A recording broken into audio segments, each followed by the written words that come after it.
সিনেমার শুরুতে একটি নির্জন জায়গা দেখানো হয় যেখানে একটি শিশু তার মাকে খুঁজছিল। তার মাকে খুঁজতে গিয়ে সে একটি হ্রদের কাছে আসে যেখানে সে দেখতে পায় তার মা পানির নিচে ডুবিয়ে তার ভাইকে হত্যা করছে। শিশুটি এটি দেখে খুবই ভয় পেয়ে যায় এবং সেখান থেকে পালানোর চেষ্টা করে, কিন্তু তার মা তার পিছু পিছু আসে এবং শেষে তাকে ধরে ফেলে। এঞ্জেলস দেখানো হয়। এখানে আনা নামের একটি মেয়েকে দেখানো হয়েছে যে তার সন্তান শ্যান্ডা এবং ক্রিসের সাথে বসবাস করে। সে একা জীবন কাটাচ্ছিল কারণ তার স্বামী একজন পুলিশ অফিসার ছিলেন যিনি মারা গেছেন। আনা তার বাচ্চাদের যত্ন নেয় এবং একাই সমস্ত বিষয় পরিচালনা করে। এছাড়াও আনা সমাজসেবা বিভাগে চাকরি করতেন। এই বিভাগের মূল উদ্দেশ্য ছিল অভিভাবকরা সেখানে সন্তানদের সুন্দরভাবে লালন পালন করছেন কিনা তার খবর নেওয়া। অফিসে আনা প্যাট্রিসিয়া নামে একজন মহিলাকে দেখতে পায় যার কেসটি তার এক সহকর্মীকে দেওয়া হয়েছে। এই মামলাটি বহু বছর ধরে আনার দ্বারা পরিচালিত হয়েছিল। আনা এটা পছন্দ করে না। তখন তার বস তাকে বুঝায় যে আপনি ইতিমধ্যেই বোঝার নিচে আছেন এবং তাকে একা তার পরিবারের যত্ন নিতে হবে। এই মামলাটি অন্য কারো কাছে হস্তান্তরের পিছনে কারণ ছিল। তবুও আনা অবিশ্বাসী রয়ে গেছে। সে জোর দিয়ে বলে যে সে প্যাট্রিসিয়াকে জানে এবং আমার উপর তার আস্থা রাখে এবং আমি আমার চোখের সামনে তার বাচ্চাদের বড় হতে দেখেছি। তিনি বলেন এই মামলাটি তিনি ছাড়া কেউ সুন্দরভাবে পরিচালনা করতে পারবে না। তারপর আনার বস তার সাথে সম্মত হন এবং একই মামলা তাকে ফিরিয়ে দেন। তারপর একটি কল আসলো, সেখানে একজন বলল প্যাট্রিসিয়ার বাচ্চারা স্কুলে যাচ্ছে না। এখন আনাকে তাদের বাড়িতে যেতে হয়েছিল। তার বস তাকে একজন পুলিশ অফিসারকে সাথে নিয়ে যেতে বলেন এবং আনা একজন পুলিশ অফিসারের সাথে প্যাট্রিসিয়ার বাড়িতে পৌঁছায়। প্রথমে প্যাট্রিসিয়া কাউকে ভিতরে আসতে নিষেধ করে। তারপর আনা তাকে বলে যে সে একা ভিতরে আসবে এবং তারপর প্যাট্রিসিয়া তাকে আসার তিনি বলেন যে তারা ভালো আছে, কিন্তু আনা তার সন্তানদের দেখতে পাননি।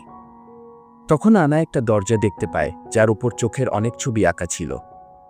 আন্না দরজার কাছে আসে, কিন্তু প্যাট্রিসিয়া তার উপর রেগে যায়।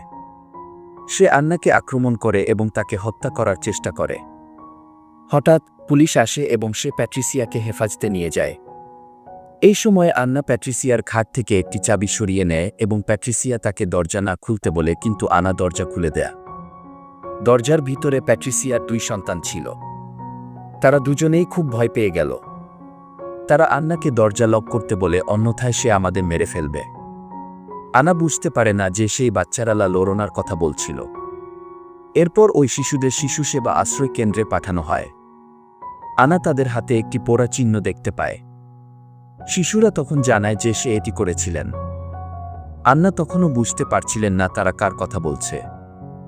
এরপর আনা তার বাড়িতে ফিরে আসে, কিন্তু লা লোরোনা প্যাট্রিসিয়া বাচ্চাদের হত্যা করে পানিতে আনা একটি কল পেয়ে তাকে জানায় যে প্যাট্রিসিয়ার বাচ্চারা পানিতে ডুবে গিয়ে মারা গেছে।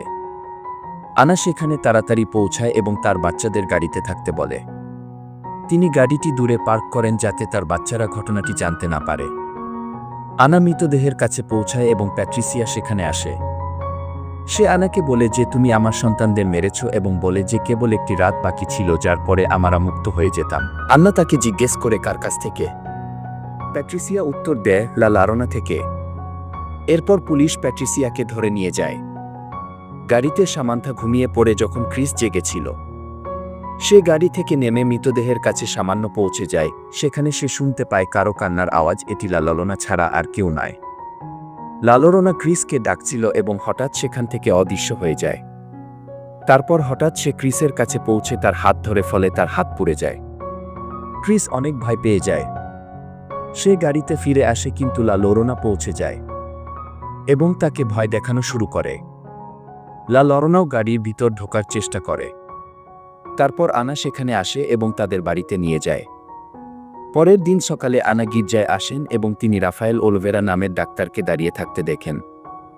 তিনি তার জাদু দিয়ে মানুষকে সুস্থ করে তুলছিলেন। তারপরে তারা সুস্থ হয়ে ওঠে। আনা ডাক্তারকে লা লোরোনা সম্পর্কে জিজ্ঞাসা করে এবং সে তাকে লা লোরোনা সম্পর্কে সবকিছু বলে। সামান্থা যে তার বাড়িতে খেলছিল তাও লা লোরোনা দেখে। লা লোরোনা সামান্থার হাত ধরে তাকে ভয় দেখাচ্ছিল। এরপর তার হাতে জ্বলন্ত চিহ্ন দেখা যায়। আনা বাড়িতে আসে এবং সে সামান্থাকে দেখে যে অনেক ভীত ছিল। আনা তার হাতে জ্বলন্ত আঘাত সম্পর্কে জিজ্ঞাসা করে এবং সে মিথ্যা বলে, আমি কোথাও পড়ে গিয়েছিলাম। এখানে কুপার নামে একজন গোয়েন্দা আনার বাড়িতে যান, যিনি তার স্বামীর বন্ধু ছিলেন। কুপার আন্নাকে বলে যে প্যাট্রিসিয়ার উপর পুলিশের সন্দেহ আছে যে সে তার বাচ্চাদের হত্যা করেছে। তবে প্যাট্রিসিয়া এবং প্রত্যক্ষদর্শীরা দাবি করেছেন যে হত্যার সময় তিনি গির্জায় উপস্থিত ছিলেন। কুপার আনাকে ফাইল দেন যাতে তিনি প্যাট্রিসিয়ার কেস সম্পর্কে তথ্য সংগ্রহ করতে পারেন। তারপরে আমরা রাফায়েলকে দেখতে পাই যে প্যাট্রিসিয়ার বাড়িতে ছিল এবং লা লোরোনা অস্ত্র সংগ্রহ করে। রাতে আন্না প্যাট্রিসিয়ার ফাইল দেখছিলেন, তখন তিনি কারো দীর্ঘশ্বাস লক্ষ্য করছেন। যখন সে বাইরে যায়, সে দেখে ক্রিস সেখানে হাঁটছিল এবং প্রধান দরজা নিজেই খুলে যায় এবং দেখা যাচ্ছে যে ভিতরে কিছু জাদুকরী শক্তি প্রবেশ করেছে। আনা ক্রিসকে ঘুমাতে দেয় এবং সামান্থাকে খুঁজে পায়। একই সময়ে কেউ প্যাট্রিসিয়া ফাইলের কাগজপত্র মেঝেতে ছুঁড়ে ফেলে। তখন আন্না বুঝতে পারে রুমে অন্য কেউ আছে। তারপর সে হঠাৎ দেখে যে লা লোরোনা সামান্থার ঘরে উপস্থিত ছিল। সে কিছু করতে পারার আগেই দরজা নিজেই বন্ধ হয়ে যায় এবং লা লোরোনা তার ঘরে চলে আসে। আনা তাকে চলে যেতে বলে। তখন সে সামান্থা এবং ক্রিস ঘরে প্রবেশ করে।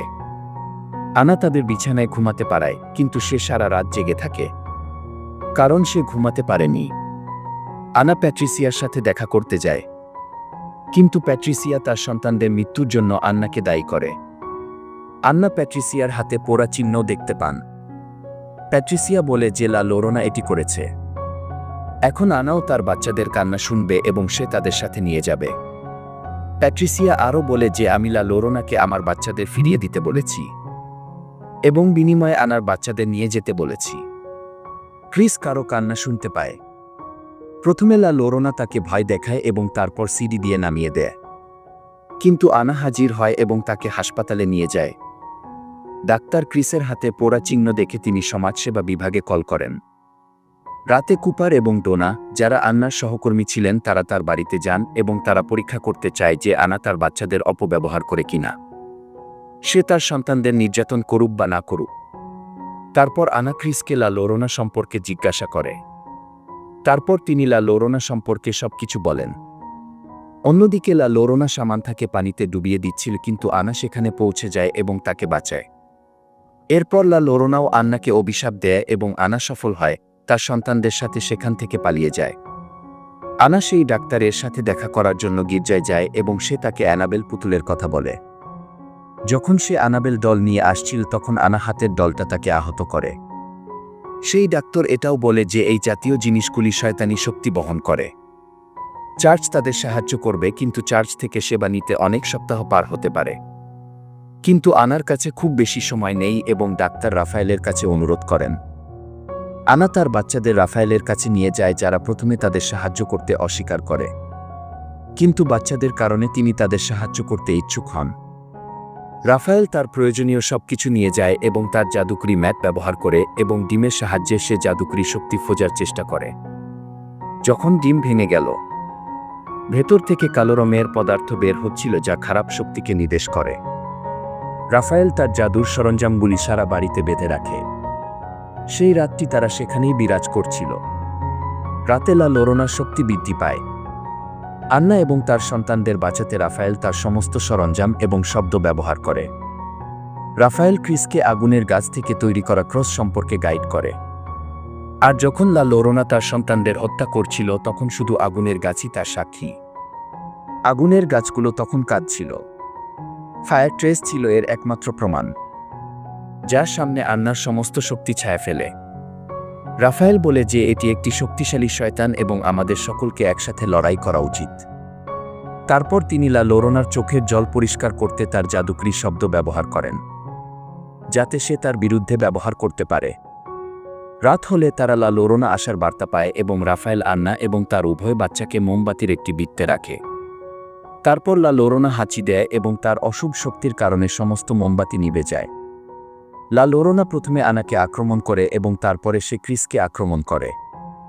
লা লোরোনা ক্রিসকে বাইরে টেনে নিয়ে যায়, কিন্তু রাফায়েল তাকে ধরে রাখে, আর সেই অস্ত্রগুলো তিনি লা লোরোনার মুখে ছুড়ে দেন। তার মুখে অশ্রু পড়ার সাথে সাথে এটি জ্বলতে শুরু করে, তবে সে এখনও বেঁচে আছে। তিনি শেষ ছিল না। রাফায়েল দরজার কাছে আগুন গাছের বীজ রাখে। এই বীজ থাকার কারণে সে ভিতরে আসতে পারে না। সে রেগে যায় এবং পেছন দিক থেকে ভিতরে আসার চেষ্টা করে, তারা সবাই পিছনের দরজা বন্ধ করার চেষ্টা করে। লা লোরোনা এই ফাঁদ ফেলেছে যাতে সবাই পিছনের দরজায় ফোকাস করতে পারে, যাতে সে সহজে ভিতরে আসতে পারে। তারপর সে তার পুতুল দিয়ে সামান্থাকে টেনে নিয়ে যাওয়ার চেষ্টা করে। সামান্থা দরজার বাইরে তার পুতুল দেখে এবং সে তাকে নিতে যায়। সামান্থা বীজের ক্ষতি না করে তার পুতুলটি নেওয়ার চেষ্টা করে। আন্না সেখানে পৌঁছায়। সে আন্নাকে পুতুল নিতে করতে নিষেধ করে এবং তার কাছাকাছি দৌড়ে যায়, কিন্তু সামান্থা তার পুতুল স্পর্শ করে। যখন সে তাকে টেনে আনার চেষ্টা করে সে বীজ লাইন ভেঙে দেয়। এই সময় লা লোরোনা সামান্থাকে টেনে নিয়ে যায় এবং দরজা নিজেই বন্ধ হয়ে যায়। লা লোরোনা সামান্থাকে পানির নিচে ডুবিয়ে হত্যার চেষ্টা করে, কিন্তু আন্না তাকে বাঁচাতে সেখানে পৌঁছায়। সেও পানিতে ঝাঁপ দেয়। আনা সামান্থাকে বাঁচাতে সামান্থার কাছে যাওয়ার চেষ্টা করলে তাকেও আক্রমণ করে লা লোরোনা এবং তাকে হত্যার চেষ্টাও করে। তারপর রাফায়েল সেখানে পৌঁছে তার জাদু দিয়ে পুলটি পরিষ্কার করে। এরপরে লা লোরোনাকে পুল ছেড়ে যেতে হয়েছিল এবং আনা এবং সামান্থাকে রক্ষা করা হয়েছিল। আমরা আন্নাকে দেখতে পাই যে লা লোরোনা লকেট নিয়েছিল এবং তারা সামান্থাকে ভিতরে নিয়ে যায়। সামান্থা বাইরে যাওয়ার চেষ্টা করে। রাফায়েল বলে যে লা লোরোনা তাকে নিয়ন্ত্রণে নিয়েছে। যখনই লা লোরোনা তাকে ডাকবে তখনই সে তার কাছে যাবে। রাফায়েল এই শিশুদের রক্ষা করার পরামর্শ দেয় যতক্ষণ না লা লোরোনা চলে যায়। অ্যানা তার বাচ্চাদের আলমারির ভিতরে লক করে রাখে, অনেকটা প্যাট্রিসিয়ার মতোই। অন্যদিকে লা লোরোনা তখনও বাচ্চাদের জন্য বাইরে অপেক্ষা করছিল। আনা রাফায়েলকে দেখায় যে লকেটটি সে লা লোরোনার ঘাট থেকে বের করেছিল। রাফায়েল আন্নাকে সেটা বাঁচিয়ে রাখতে বলে। তারা এটি লা লোরোনার বিরুদ্ধে এটি ব্যবহার করবে। কিছুক্ষণ পর একজন মহিলা সেই বীজ রেখা অতিক্রম করে বাচ্চাদের কাছে আসেন। তিনি হলেন প্যাট্রিসিয়া। তিনি মনে করেন যদি তিনি ক্রিস এবং সামান্থাকে লা লোরোনার হাতে তুলে দেন তাহলে তিনি তার সন্তানদের ফিরিয়ে দেবেন। রাফায়েল প্যাট্রিসিয়াকে থামানোর চেষ্টা করে, কিন্তু সে তাকে গুলি করে এবং বীজ লাইন ভেঙে দেয়। এখন লা লোরোনা বাড়ির ভিতরে আসার সুযোগ পায়। ভিতরে আসার সাথে সাথে সে আন্নাকে আক্রমণ করে এবং তাকে বেসমেন্টে ফেলে দেয় এবং এর দরজা আপনা আপনি তালা লেগে যায়। তারপর রুমের সব দরজা বন্ধ হয়ে যায় যাতে বাচ্চারা বাইরে যেতে না পারে। ক্রিস লকেটটা তুলে উপরের দিকে চলে যায়। ক্রিস এবং সামান্থা নিজেদেরকে একটি জায়গায় লুকিয়ে রাখে এবং লা লোরোনাও সেখানে পৌঁছে যায়। লা লোরোনা তাদের হত্যা করতে যাচ্ছিল তখনই ক্রিস তাকে তার লকেটটি দেখায়। যখন সে তার হাতে তার লকেট দেখল, লা লোরোনা একজন সাধারণ মহিলাতে রূপান্তরিত হয়। লা লোরোনা তার সন্তানদের কাছ থেকে সেই লকেটটি নিয়েছিল এবং সে তার সন্তানের মতো করে ক্রিসকে স্পর্শ করে। তারপর সে কাঁদতে থাকে। এখন প্যাট্রিসিয়াও তার ভুল বুঝতে পেরেছে। সে আন্নার জন্য তালা ভেঙে দেয়। আন্না উপরের দিকে দৌড়ায় এবং রাফায়েলও সেখানে পৌঁছায় যে মারা যায়নি। অন্যদিকে লা লোরোনা যখন ক্রিসকে জড়িয়ে কাঁদছিলেন, তারপর আয়না থেকে রাখা কাপড়টি সরে যায় এবং যখন সে নিজেকে আয়নায় দেখে সে আবার সেই আত্মা হয়ে যায় আর আয়না ভেঙে যায়। লা লোরোনা ক্রিসকে টেনে তুলে বাইরে ফেলে দেয়। এই সময় আনা আসে এবং ক্রিস এবং সামান্থা তার কাছে আসে। যখন লা লোরোনা হত্যার জন্য তাদের কাছে যাওয়ার চেষ্টা করে, রাফায়েল সেখানে ফায়ার ট্রি ক্রস নিক্ষেপ করে। আনা সেই ক্রসটি তুলে নেয় এবং এটি লা লোরোনার শরীরে ঢুকিয়ে দেয়। সেই ক্রসের কারণে লা লোরোনা মারা যায় এবং সবকিছু স্বাভাবিক হয়ে যায়। আর এভাবেই মুভিটা শেষ হয়।